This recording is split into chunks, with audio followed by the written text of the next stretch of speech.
Mahosana aikoida piriba kanabasing ningthina khangzinduna lamdam asida leiriba chingpat turel kannanabagidama aikoi punna thogdang longminabagi tangai fadaba leire wafam sing asi khangna uwa paksanna yanthatpa turelda phata haudi thadaba leptrabadi aikoida mapal naidraba pukai langai piriba lamdam asige chingpat turel matam kharagi matungda mangkiba yabagi akiba leiri Directorate of Environment and Climate Change Committee Makhada All Manipur Working Journalist Union Amadi Editors Guild Manipurna Loktak Development Authority Amadi Manipur Pollution Control Board Kakutsam Naduna Sep Nambul River Haibawakalol da Pangthokpa Normagi Oiba Media Campaign da Saruk Yaruba Impact News ki reporter Ketrimium Premchan Amadi camera person Chungkham Subhastage special report Mamangda amot akai kayana pik thanba amubai sing Chienba Turel Amok Edam Kiba, Adudagidi, Ahongmokiadi Lakre, Mashimak, Union Ministry of Environment, Forest and Climate Change Ki, National River Conservation Plan Makada, Manipur Lengana Paikalakpa, Rejuvenation and Conservation of Nambul River Ki Makada, Iru Shembadagi Horga, Harangu Tong Faubuki Sharuk Singh, Sing Horokibatagini Habasi, Haman Batogloy.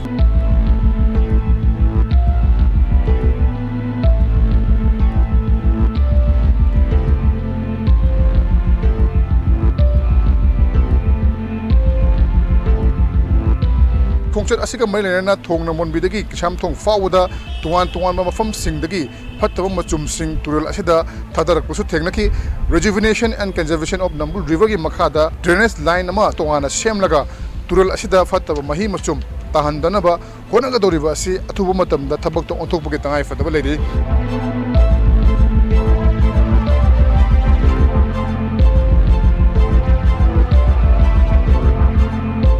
Akhoi campaign asibu yingbiriba tungan turil gi nageta leriba miyam da makoina kari fawbugi heba tum khangmina si ma kenom ta jage sumaina akhoi gi Nambul turien se masi kannabgi da makta sugumba thodang miyam lokhalakpa miyam gi mateng haiba si koina sel gi oiba natraga pochei gi angamudu nataba adu natabida aikoina isana khangna amona kai singi se thadaba lepa aduga turien gi nagye che koina sembot lagadi turien na piriba kanaba singi si miyam na phanga kan na koina nuwaina hingani haiba si madi mayam khana wafam ne duna lekai da su ima hoina yari makai masigi matang da mayam da pawin pibiba masigi da maga department lady tongan lekai gi authority lady do lekai gi mioi singda ma na horen hangar kan da kai haibini koi sigi manung je sidi da pin loina bak thamaga amot pasi loi pieba sigi turen mapan da tari ba kangbu se sigi di amot pasi moi adum huntu eba lak tana kanu sida ado moi gi sigi ne masi kudingi da pin kanu se aso ba mamam dang thambiraga dine moi su adum ana wakhal ta ga da badi male moi din na abani na adugumba pibe wakhal leitieba turen mapan da job lang thok paje ado sumaina dustbin asawa mafam kudingi khara kungna ba thambiraga di adumana hapchan ga da badi male Arwena khoi amona kai langthokna ba khoi dustbin ma asawa mafam ma pibi regadi hairi ba turen mapan lang thaba sing asikhra do su kokkom namani habi wafam dune duga makhata na khoi angang me amasu masida khoi akoina campaign lakpo sida yengam ba thengnai makoi sing su awareness pi kanda makoi na hayeng piklingai dagina hayeng saw fawda turen na piri kana ba amadi turen na phata hotel lang thaba yade haiba simasu makoi na sunso na khangawrgani haiba si achekpa thajabne koi makhata na koi Loktak yauna ba makta ko changhen ba hore nakan da koi mi kya masu koi campaign sida puning thogot pa ubiri miyam Nambul turel kalase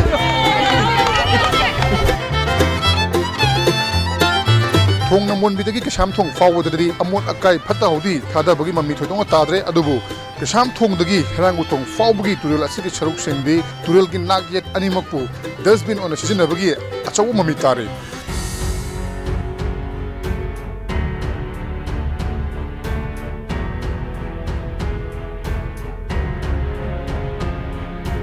koi khongchat asida editor guild Manipur gi presence oi biriba aduga Manipur da nungti gi fongba maming leriba pause sanga express ki editor oi biriba Kogendra Khomram su mafam sida leiduna akhoi ka punna campaign sa jaminari Nambul turen ji gi phem ji ka hena sokchen gi ba adegi maru ina kai sampat area sida muksu phata hodi manak ta tariba mayam ji gi phata hodi adi power house ki machung gu mathadra ko mayam ji turen oina oi gidre matam amada na munturen gi singji ikang tha yorokpa dwaijida ising bhawa mai chakpa bhawa yawhrabane koina saidagi lakpa hairang thung swai bhaw lakpa sida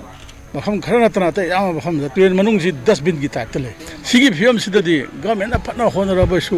कोई मियाम जिना भाव तादबा मियामना मसी तुरेन असि मरु ओइबदु खंगना थबक तौद्रबैदि याम खुदों चादबा फियम ददम लेगनी director of environment and climate change न होती होने हेबो मियाम यावदनदि सुवा यारोय अदुना मियाम सिदे यामने एवेयर हेन मम दरकार ओय करिगुम्बा मियाम सिना भाव ताना ताना अदगी खंगना तुरेन सम मोशन बगी थबक जथरबैदि मदुदि लीगल गे थोक लखप ताबने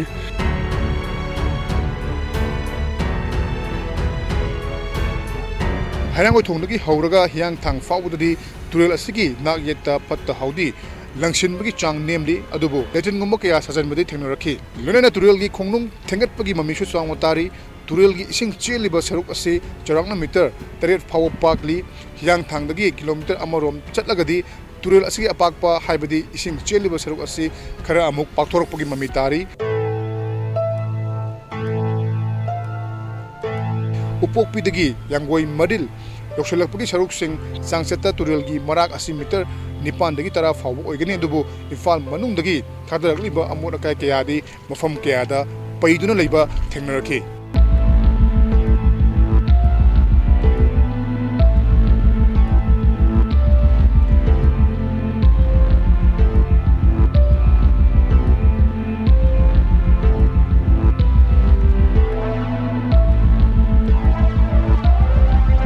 मसी मोलिबा मयाम सिंग सिदा नतना मसदा ख्वाइदगी अरुबा लेना अमा थोइबजे नंबुल तुरेन्स इसिंग जे मतंग मफम मतम चान लाक्तबा मागी लाखुन थोप इसिंग दगी याम हंदना लाखिबा हाइरिबा सिना मरम रखांदा मागी फ्लस सी वालकपा इसिंग सेनबगी चांग वालकपन मरम रखांदा सोक तौदना लेबा मा डाइल्यूट तौथोक्तबा सिगी इशू याम चांग लाइतर मंगदा अखोगी डाइल्यूटिंग फैक्टर्स याम वालकपा तार Imphal मनुंग मोचबले जगरगजु catchment इसिंग लाहन्नबा होनबसे Masne great challenge वगेने खंजै हौजो हौजिंग मखोगी तबुल लगी अहन ओइरबा मियोय अमगा वरी सादुना नंबुल तुरेल असे करमना हौखिबा चही 95 सिदा करमना हौखिबगे मसिगी अहोंबसे करम लाखिबगे हाइबा हिरम मसिगी मतंदा वरी सादुई तंजा लौजगे ai de de shongyen amol ta hilemde lule lem ka shin ani ba diaw de ba ado jiti ban pha amo pa yam nambul le pu de ko amo pa yam de machine shin ye loin mang kre ba ban de se pe ai la me le me ba thau dam gi adi ma je Loktak be pasi tare na nganna la ba adu ga haike kra no mda mai ba le ba asagi imphal ana maino turien je phunda benia ba yang menina ba sien je pa benia si hondong ni no chal me ba I know it lady basi yangway marilgi khogi yangway ni thogi la sang lady basi manakta sadi but karong thong tani myam hoji ubiri basi imphal manung da myam na mod le sijana ba yadre hariba nambul turel aduna yangway maril yorokpagi adugum la basakta maduni aduga oirom da lady basna nambul river ni turel ani sigi khena basi nambul turel lagi lakpa isingna naina uba aduga nambul turel lagi lakpa isingna luna uriba asinadi akoina nambul turel da amon achai thadaba solid waste material kya thadaba amadi ising tungmangam daba mahaki turel gi hawfam ori mafam singdagi ising lakpa watpa asina maram oirakanda turel asida khogi turel asibu sohan ba modhan ba amadi mai matai chenba pollution thokpa turel ama ohenbagi sakfam adu lakhibani amaromda turel na phatri ba si turel da phatta hawdi langchan ba khaktana oidri maramdi turel gi horokpham mori mafam sing adu dagi ising lakpa watpa matam rasu turel da ising tungdana le mafam sing adu da khoi contaminated oiba mai tongan balena polakpa yaba amadi mosalakpa yabagi chang wangli maram aduna turel gi horokpham dagi haurakanda turel da ising lakadoriba ising pigadoriba u pambi sing ningthina makhogi horokpham adu thabiba aduga makhogi lakliba lambi sing habri turel gi maril sing adubu ningthina sengbirakanda turel sing asibu sengbatuna ekhoi miyoi bugidamak akhogi tungi lakadawa mirol singda afaba khudolama tamnabu honari nambul turel da amor kai kya solid waste material kya tharaba asina turel asibu fattaba ising chenba amadi polluted oiba turel am ohenbagi mathakta awang pulumamda amata ngairaba amadi lamdam asigi mamai oiriba fresh water lake Loktak part asibu pollution thoganduna akhoi pumbagi pukchak thagliba lamdam asigi mingsil oiriba Loktak part pusu mangkiba yabagi akiba leiba sidagi konabidama akhoi punamakna ꯄꯣꯅꯕꯒꯤ ꯇꯉꯥꯏ ꯐꯗꯕ ꯂꯩꯔꯤ ꯃꯁꯤꯗ ꯑꯩꯈꯣꯏ ꯃꯤꯌꯥꯝꯅ ꯃꯇꯦꯡ ꯄꯥꯡꯁꯤꯟꯗ꯭ꯔꯒꯗꯤ government ꯃꯊꯟꯇꯅ ꯍꯥꯏꯔꯤꯕ ꯊꯕꯛꯁꯤꯡ ꯑꯁꯤ ꯄꯥꯏꯈꯠꯄꯗ ꯑꯣꯏꯊꯣꯛꯀꯅꯤ ꯍꯥꯏꯕꯁꯤ ꯊꯥꯖꯕꯒꯤ ꯋꯥꯡꯃꯗꯅꯤ ꯃꯔꯝ ꯑꯗꯨꯅ ꯃꯤꯌꯥꯝꯅ ꯇꯨꯔꯦꯜ ꯑꯃꯗꯤ ꯃꯍꯧꯁꯥꯒꯤ ꯂꯩꯔꯤꯕ ꯑꯀꯣꯏꯕꯒꯤ ꯐꯤꯕꯝꯁꯤꯡ ꯑꯁꯤꯕꯨ ꯉꯥꯛ ꯁꯦꯟꯗꯨꯅ ꯏꯁꯥꯒꯤ ꯄ꯭ꯔꯣꯄꯔꯇꯤꯅꯤ ꯏꯁꯥꯒꯤ ꯂꯟꯅꯤ ꯈꯟꯗꯨꯅ ꯑꯩꯈꯣꯏꯅ ꯃꯁꯤꯕꯨ ꯉꯥꯛ ꯁꯦꯟꯗꯨꯅ ꯇꯧꯗꯨꯅ ꯊꯝꯂꯒꯗꯤ ꯃꯇꯝ ꯈꯔꯒꯤ ꯃꯇꯨꯡꯗ ꯅꯝꯕꯨꯜ ꯇꯨꯔꯦꯜ ꯑꯁꯤ ꯑꯩꯈꯣꯏ ꯃꯤꯌꯥꯝꯒꯤ ꯑꯔꯥꯝ ꯈꯧꯔꯥꯡꯕ ꯀꯣꯛꯍꯟꯕ ꯉꯝꯕ ꯑꯗꯨꯒꯨꯝꯂꯕ ꯑꯔꯨꯕ ꯏꯁꯦꯟ ꯆꯦꯟꯕ ꯉꯝꯕ ꯃꯅꯤꯄꯨꯔꯒꯤ ꯇꯨꯔꯦꯜ ꯑꯃ ꯁꯣꯏꯗꯅ ꯑꯣꯏꯔꯛꯀꯅꯤ ꯍꯥꯏꯕꯁꯤ ꯑꯆꯦꯠꯄ ꯊꯥꯖꯕꯅꯤ ꯀꯦꯃꯦꯔꯥ ꯄꯔꯁꯟ ꯆꯨꯡꯈꯥꯝ ꯁꯨꯕꯥꯁꯀ ꯂꯣꯏꯅꯅ ꯄꯥꯎꯗꯝꯖꯔꯤꯕ ꯑꯩ ꯀꯤꯇꯃꯌꯨꯝ ꯄ꯭ꯔꯦꯝꯆꯥꯟ ꯏꯝꯄꯦꯛ ꯅ꯭ꯌꯨꯁ ꯌꯥꯡꯒꯣꯏ ꯃꯔꯤꯜ